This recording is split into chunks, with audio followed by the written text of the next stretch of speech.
Student, आज का हमारा टॉपिक है मैटर अराउंड अस। मैटर को क्लासिफाई करने के लिए पहले हम कंडीशन को देखेंगे। मैटर की टू कंडीशन होती है। First of all, occupy space and have a mass. हर वो ऑब्जेक्ट जिसके अंदर ये दो कंडीशन होती है उसको हम मैटर कहेंगे। पहली कंडीशन पढ़ते हैं हम, ऑक्यूपाई स्पेस। ऑक्यूपाई स्पेस का मतलब होता है कि हर वो ऑब्जेक्ट जो स्पेस कवर करता है। जैसे ये एक एग्जांपल लेते हैं हम पेन का। ये पेन जो है, अगर इसमें इसको यहाँ पे रखा है तो ये पूरा एरिया कवर कर रहा है, जितने एरिया पे इसको रखा है, तो यानी ये जगह कवर कर रहा है, ऑक्यूपाई स्पेस। एंड दूसरा, इसका कुछ मास है, इसका वॉल्यूम है, ये कुछ मटेरियल से बना हुआ है। ठीक है, तो जिसके अंदर ये दो कंडीशन अप्लाई होती है वो आपका मैटर होगा। जिसके अंदर इनमें से कोई एक भी कंडीशन अगर मिसिंग है तो वो मैटर नहीं होगा। क्लियर? पहली कंडीशन क्या है? ऑक्यूपाई स्पेस, यानी वो स्पेस कवर करे। दूसरा, उसके अंदर मास होना चाहिए। ठीक है, एग्जाम्पल से समझते हैं हम। देखिए यहाँ पर मैंने एग्जाम्पल गिवन, यहाँ पे मैटर, मैटर में जैसे आ जाता है बुक, पेन, चेयर। और जो मैटर नहीं है उसमें है कोल्ड, लव, पेन, एक्सेट्रा। ठीक है, तो अब इसको हम कंडीशन से समझते हैं। मैंने टू कंडीशन इसकी समझाई है, occupy space and have a mass. ठीक है, चलिए अब ज़रा समझते हैं। पहली कंडीशन देखें, बुक, पेन, चेयर, ये सारे ऑक्यूपाई करते हैं स्पेस, यानी जगह कवर करते हैं। ठीक है, दूसरी कंडीशन इसमें अप्लाई करके देखते हैं हम कि इन सब के अंदर अपना एक मास होता है। ठीक है, तो ये सारे मैटर में कवर होते हैं। दूसरा आता है नॉट मैटर। अब इसमें फर्स्ट कंडीशन लगा के देखते हैं, ऑक्यूपाई स्पेस, कोल्ड, ये से फील किया जा सकता है कि आपको ठंड लग रही है, आप कोल्ड फील कर रहे हैं। लव, ये भी एब्स्ट्रैक्ट है, यानी इनको फील किया जा सकता है। पेन, ये भी फील किया जा सकता है, ये ऑक्यूपाई स्पेस नहीं करते। ठीक है, और इसके अंदर मास भी नहीं होता, तो ये नॉट मैटर में आ जाते हैं। ठीक है, तो जब आपको किसी भी ऑब्जेक्ट के बीच में क्लासिफिकेशन करनी हो, मैटर और नॉट मैटर के बीच में, तो आप ये दो कंडीशन हम आ जाते हैं। फिर से इस कंडीशन की तरफ आप उसको जस्टिफाई करेंगे, और पहली कंडीशन अप्लाई करके देखेंगे और दूसरी कंडीशन, दोनों अगर कंडीशन अप्लाई होती है तो वो मैटर है, अदरवाइज मैटर नहीं। ठीक है, आगे बढ़ते हैं हम। नेक्स्ट टॉपिक है आपका स्टेट ऑफ मैटर। मैटर की थ्री स्टेट होती है, सॉलिड, लिक्विड एंड गैस। जितने भी मैटर होते हैं वो पार्टिकल से मिलते हैं। जितने भी मैटर बने होते हैं वो स्मॉल पार्टिकल से मिलकर बने होते हैं, सॉलिड हो, लिक्विड हो या गैस हो। ठीक है, every matter is made up of very small particles. ठीक है, every matter is made up of very small particles. अब इन पार्टिकल्स की कुछ पोजीशन होती है, सॉलिड के अंदर देख सकती है, सॉलिड के अंदर पोजीशन फिक्स होती है, यानी ये मूव नहीं करते। ठीक है, यहाँ पे आप देख सकते हैं डायग्राम में, इनकी फिक्स पोजीशन है, ये मूवेबल नहीं होते, ये एम्बेडेड होते हैं। ठीक है, और लिक्विड के अंदर इनकी पोजीशन फिक्स नहीं होती, ये मूव कर सकते हैं। और गैस के अंदर भी इनकी पोजीशन फिक्स नहीं होती, ये फ्री टू मूव होते हैं।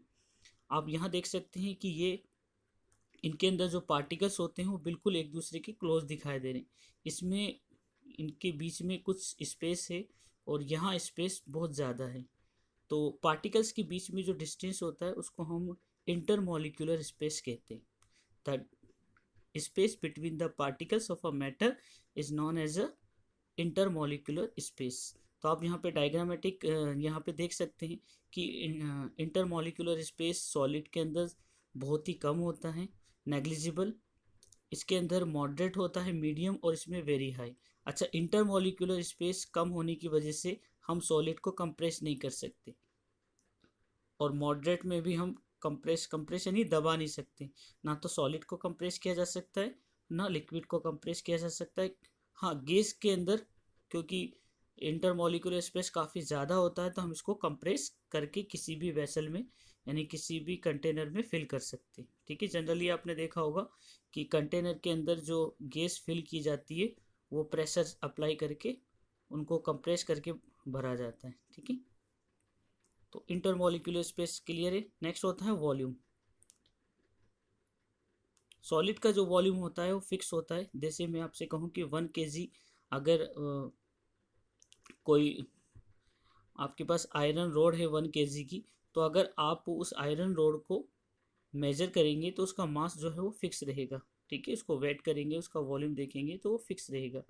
उसी तरह से लिक्विड का भी वॉल्यूम फिक्स होता है। अगर 1 kg का अगर आप मिल्क का पाउच लेकर आएंगे, तो अगर आप उसके मिल्क के पाउच को किसी बॉटल में फिल कर देंगे तो वो रहेगा 1 लीटर ही, उसका वॉल्यूम चेंज नहीं होगा। लेकिन गैस, गैस क्योंकि रिलीज होते हैं, उसके मॉलिक्यूल्स फ्री टू मूव होते हैं, वो एटमॉस्फेयर में डिफ्यूज हो जाएंगे यानी मिक्सअप हो जाएंगे, जिसकी वजह से उनका वॉल्यूम फिक्स नहीं रहता। नेक्स्ट होता है शेप। ये तो आप जनरली देख ही सकते हैं, सॉलिड जो होती है उसकी शेप फिक्स होती है, जैसे ये है, इसकी शेप फिक्स होती है, ये अपनी शेप को जनरली चेंज नहीं करता है। और लिक्विड की शेप फिक्स नहीं होती, लिक्विड अपनी शेप को चेंज करता है। जैसे अगर वाटर बॉटल के अंदर वाटर को आप फिल करेंगे तो जो शेप वाटर का होगा वही शेप वाटर वाटर बॉटल का जो शेप होगा वही शेप वाटर का हो जाएगा, ठीक है। उसी तरह से अगर आप उस वाटर को किसी प्लेट में कन्वर्ट कर देंगे, किसी प्लेट में अगर डालेंगे, तो प्लेट के जो साइज होगी उसी हिसाब से वो उसकी शेप ले लेगा। और यही चीज़ होती है गैस के अंदर, गैस की भी शेप फिक्स नहीं होती, गैस को जिस कंटेनर में भरेंगे उस कंटेनर जैसी शेप वो ऑक्यूपाई कर लेगा। क्लियर। नेक्स्ट होता है फोर्स ऑफ अट्रैक्शन, यानी ये जितने भी मॉलिक्यूल्स होते हैं इनके अंदर बाइंडिंग फोर्स होती है, यानी एक मॉलिक्यूल दूसरे मॉलिक्यूल्स को बाइंड करके रखता है, कैच करके रखता है, ठीक है, अट्रैक्ट करता है। तो आप देख सकते हैं कि जो पार्टिकल जितने ज़्यादा क्लोज होंगे उनके अंदर अट्रैक्शन फोर्स ज़्यादा होगी। आपने एक एग्जांपल से समझते, जैसे अगर हम देखें कि रिलेटिव्स में या हमारे परिवार में जो जो जितना क्लोज होते हैं उनके बीच में फोर्स ऑफ अट्रैक्शन उतनी ज़्यादा होती है, ठीक है। तो जो जितने क्लोज होंगे उसमें फोर्स ऑफ अट्रैक्शन ज़्यादा होगी। तो आप देख सकते हैं सबसे ज़्यादा फोर्स ऑफ अट्रैक्शन सॉलिड में होगी, और लिक्विड के अंदर होगी लेकिन मीडियम, और गैस के अंदर नो फोर्स ऑफ अट्रैक्शन, बहुत ही कम होती है, जिसको नेग्लिजिबल कहा जा सकता है। और एग्जांपल तो आप लिख ही सकते हैं, स्टोन ले सकते हैं, आयरन ले सकते हैं, लिक्विड में वाटर है, मिल्क है, और गैसेस के अंदर आप नाइट्रोजन है, ऑक्सीजन है, और भी आप एग्जांपल ले सकते हैं, ठीक है। तो बढ़ते हैं अब हम नेक्स्ट टॉपिक की तरफ। तो हम नेक्स्ट टॉपिक की तरफ बढ़ते हैं। नेक्स्ट टॉपिक है आपका characteristics of particles of matter. जैसे अभी मैंने डिस्कस किया है कि every matter is made up of small particles, यहाँ पे मैंने लिखा भी है every matter is made up of very small particle. जितने भी मैटर होते हैं वो स्मॉल पार्टिकल्स से मिलकर बनते हैं, ठीक है। जैसे अभी हमने वहाँ डायग्राम में भी देखा था, छोटे छोटे पार्टिकल्स होते हैं। तो every matter is made up of very small tiny particles, ठीक है। अब इन टाइनी पार्टिकल्स की कुछ कैरेक्टरिस्टिक्स होते हैं, उसको हम स्टडी करते हैं। पहला कैरेक्टरिस्टिक्स है particles of a matter attract each other. ये भी हमने अभी डिस्कस कर लिया है कि पार्टिकल्स ऑफ मैटर जो होते हैं वो एक दूसरे को अट्रैक्ट करते हैं, यानी उनके अंदर अट्रैक्शन फोर्स होती है। सॉलिड के अंदर अट्रैक्शन फोर्स पार्टिकल्स की काफ़ी हाई होती है, क्योंकि उनके बीच में स्पेस बहुत ही कम होता है, ठीक है। मीडियम लिक्विड के अंदर होती है, और गैस के अंदर अट्रैक्शन फोर्स बहुत ही कम होती है। आप ये कह सकते हैं नेग्लिजिबल, यानी बहुत ही कम, ना के बराबर। Particles of a matter continuously moving, particles जो होते हैं मैटर के अंदर ये कंटिन्यूसली मूव करते रहते हैं, ठीक है। अब इसको हम एग्जांपल से समझते हैं कि पार्टिकल्स किस तरह से मूव करते हैं। ये इस पेन को आप समझ लीजिए कि आयरन रोड है, ठीक है। इस आयरन रोड को मैं यहाँ से होल्ड करता हूँ, और इसका ये दूसरा जो हिस्सा है इसको हम हीट करते हैं। जब हम इसको हीट करेंगे थोड़ी देर तक, तो थोड़ी देर के बाद हमें उसकी हीट यहाँ इसके दूसरे वाले पोल पर फील होगी। हमने इस वाले हिस्से को हीट किया यानी गर्म किया है, लेकिन रोड का दूसरा हिस्सा भी हमें गर्म होते हुए दिखाई देगा। इसका मतलब ये है कि हीट ट्रांसफ़र हो रही है। हमने इस वाले हिस्से को हीट किया लेकिन वो हीट ट्रांसफ़र हो रही है। किस तरह से हो रही है, उसकी वजह यह है कि इसके जो पार्टिकल्स होते हैं वो कंटिन्यूसली मूव करते हैं। जब यहाँ आप हीट कर रहे हैं तो ये पार्टिकल्स जो है वो एक दूसरे को हीट ट्रांसफ़र करते हैं, इस तरह से वो हीट दूसरे हिस्से तक को भी गर्म कर देती है, ठीक है। तो इस एक्सपेरिमेंट से हम चेक कर सकते हैं कि particles of a matter continuously moving, जिस स्पीड से ये मूव करते हैं उस स्पीड को कहते हैं kinetic energy of the particles, ठीक है। नेक्स्ट होता है particle of a matter have a space between them, इनके बीच में स्पेस होता है जिसको इंटरमॉलिक्यूलर स्पेस भी कहते हैं। ठीक है। सॉलिड में सबसे कम होता है, मीडियम लिक्विड में, एंड गैस में very high. Particles of a matter are very small in size, ये हमने स्टार्टिंग में बता दिया, जहाँ डेफिनेशन में मैंने लिखा हुआ है every matter is made up of the very small particles. ये सारे पार्टिकल्स ये हम अपनी नेक्ड आई से सीन नहीं कर सकते। कुछ पार्टिकल्स को हम सीन कर सकते हैं, बाकी और कुछ पार्टिकल्स को हम नेक्ड आई से सीन नहीं कर सकते। नेक्स्ट होता है particles of a matter has mass. Particles of a matter, ये भी हमने डेफिनेशन में पढ़ा था, मैटर वाली डेफिनेशन में दो कंडीशन पढ़ी थी ना मैटर की हमने। Every matter occupy space in have a mass, तो हर मैटर के अंदर मास होता है, ठीक है, यानी वॉल्यूम होता है। तो अब हम आते हैं नेक्स्ट टॉपिक की तरफ। तो नेक्स्ट टॉपिक है हमारा inter conversion of three state of matter.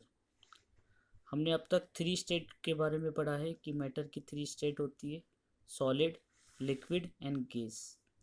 अब इंटर कन्वर्जन का मतलब होता है कि क्या सॉलिड, लिक्विड या गैस, इनकी जो स्टेट है क्या वो आपस में ट्रांसफॉर्म हो सकती है, चेंज हो सकती है। जैसे सॉलिड है तो क्या वो लिक्विड में कन्वर्ट हो सकता है, क्या लिक्विड अपनी पोजीशन कन्वर्ट सॉलिड में कर सकता है।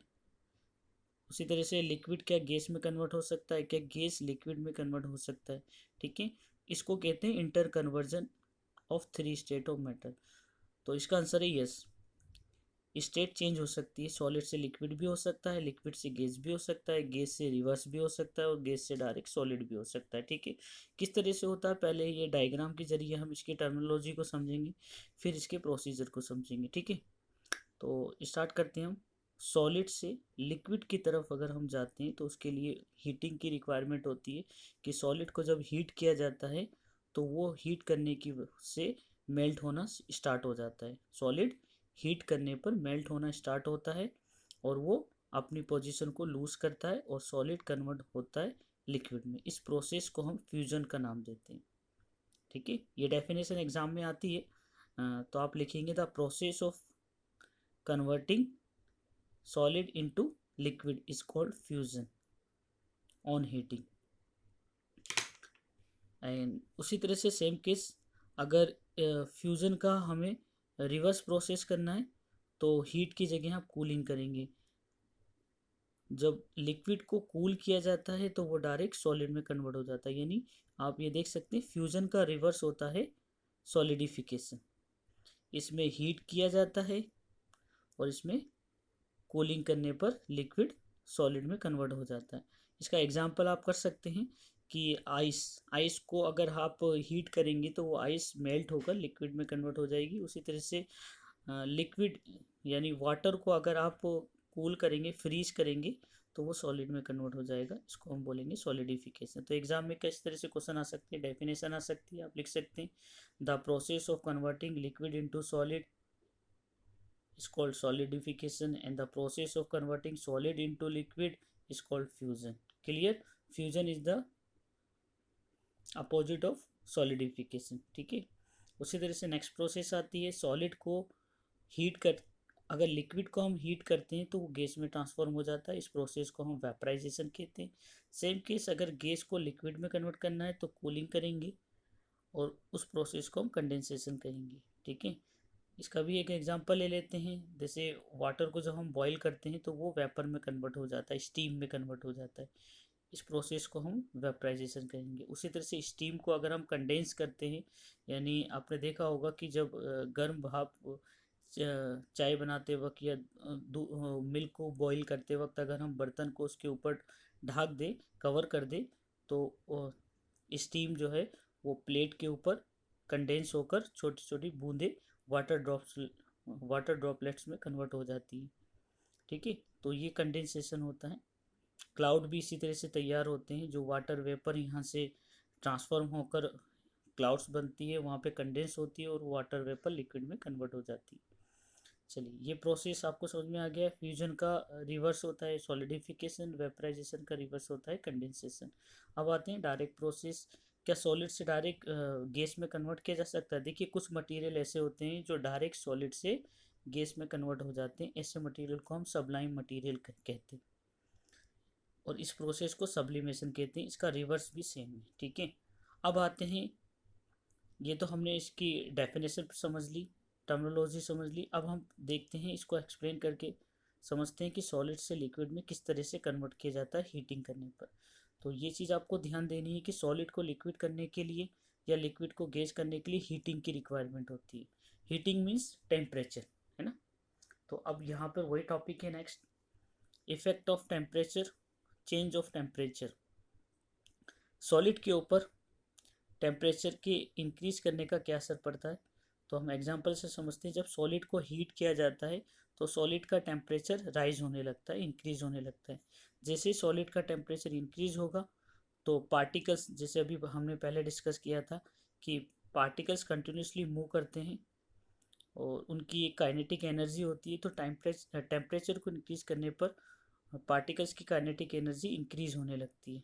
पार्टिकल तेज़ी से वाइब्रेट करने लगते हैं। जितनी तेज़ी से ये वाइब्रेट करते हैं अपनी पोजीशन को वो लूज़ करना स्टार्ट कर देते हैं, यानी वो अपनी फिक्स पोजीशन को लूज़ करते हैं। जब सॉलिड अपनी फिक्स पोजीशन को लूज़ करेगा तो वो मेल्ट होना स्टार्ट हो जाएगा, ठीक है। Lose their fix position and started melting, और वो मेल्ट होना स्टार्ट होगा और मेल्ट होकर वो फाइनली लिक्विड में कन्वर्ट हो जाएगा। जिस टेम्परेचर पे, जिस पॉइंट पर सॉलिड लिक्विड में कन्वर्ट होना स्टार्ट हो जाए यानी मेल्ट होना स्टार्ट हो जाए, उस पॉइंट को हम मेल्टिंग पॉइंट कहते हैं। The point at which the solid started to melt is called melting point. तो ये टॉपिक क्लियर है आपका। अब हम नेक्स्ट टॉपिक की तरफ बढ़ते हैं।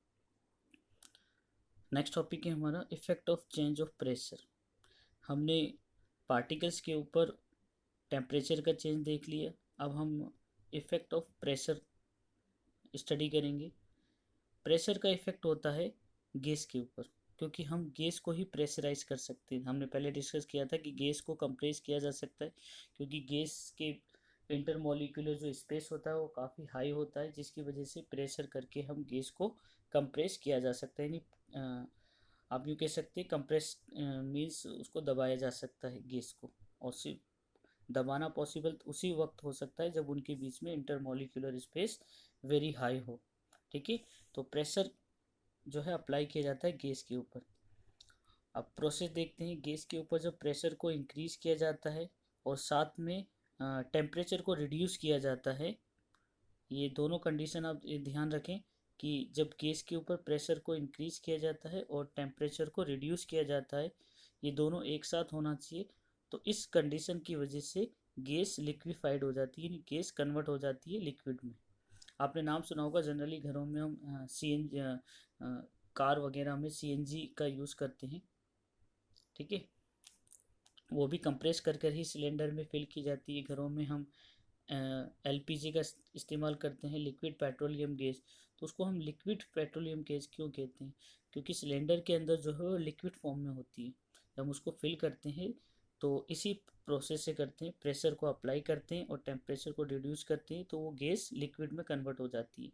जब हम सिलेंडर को अगर चेक करते हैं, उसको थोड़ा सा मूव करके, तो ऐसा लगता है कि अंदर लिक्विड है, लेकिन जैसे ही उसके नोजल को हम प्रेस करते हैं तो वो जो गैस है प्रेशर रिमूव होने की वजह से वापस लिक्विड से गैसुअल फॉर्म में बाहर निकलती है, और उसकी गैस के फ्यूम्स एटमॉस्फेयर में डिसअपियर हो जाते हैं, ठीक है। तो यहाँ पर हम ये याद रखें कि गैस हाईली कंप्रेसिबल होती है, क्योंकि इसके पार्टिकल्स फ्री टू मूव होते हैं एटमॉस्फेयर में। नेक्स्ट आता है टॉपिक हमारा इवेपोरेशन एंड वेपराइजेशन। देखिए, इवेपोरेशन एंड वेपराइजेशन का मतलब एक ही है। इवेपोरेशन एंड वेपराइजेशन कहते हैं वाटर का वेपर में कन्वर्ट होना, यानी लिक्विड का गैस में कन्वर्ट होना। ये जनरल इसका मतलब होता है दोनों का, इवेपोरेशन एंड वेपराइजेशन। लेकिन टेम्परेचर का इसमें डिफरेंट होता है। जैसे आप डेफिनेशन पढ़ सकते हैं, the process of changing liquid into gas below the boiling point is called evaporation. जो बॉइलिंग पॉइंट होता है वाटर का, आपने देखा है जनरली वाटर का कितना होता है 100 डिग्री सेल्सियस। तो 100 डिग्री सेल्सियस से नीचे टेम्परेचर पे जब लिक्विड गैस में कन्वर्ट होता है तो उसको इवेपोरेशन कहते हैं। लेकिन यही लिक्विड अगर 100 डिग्री टेम्परेचर पे, बॉइलिंग पॉइंट 100 डिग्री होता है, तो यही अगर लिक्विड 100 डिग्री टेम्परेचर पर अगर गैस में कन्वर्ट हो रहा है तो फिर इसको हम वेपराइजेशन कहेंगे। ठीक है, एग्जाम्पल लेते हैं, जैसे हम कपड़े सुखाते हैं तो कपड़े सुखाते वक्त जो कपड़ों के अंदर वाटर होता है वो वेपर में कन्वर्ट हो जाता है। ठीक है, जब कपड़े सूख रहे होते हैं तो छत का टेम्परेचर या एटमॉस्फेयर का टेम्परेचर जो है वो 100 डिग्री से तो नीचे ही रहता है। ठीक है, तो इस प्रोसेस को हम इवेपरेशन कहेंगे। लेकिन जब हम वाटर को बॉईल करते हैं तो बॉईल करते वक्त बर्तन के अंदर का जो वाटर है वो वेपर में कन्वर्ट होता है। तो वो क्यों कन्वर्ट हो रहा है, क्योंकि उसको हीट किया जा रहा है। तो वो स्टार्ट ही तब होता है जब बॉइलिंग, उसको बॉईल किया जा रहा है, यानी बॉइलिंग पॉइंट के ऊपर उसको कन्वर्ट किया जा रहा है 100 डिग्री सेल्सियस, यानी वाटर का बॉइलिंग पॉइंट 100 डिग्री टेम्परेचर होता है। 100 डिग्री सेल्सियस पे अगर वाटर लिक्विड में कन्वर्ट हो रहा है तो उसको वेपराइजेशन कहेंगे।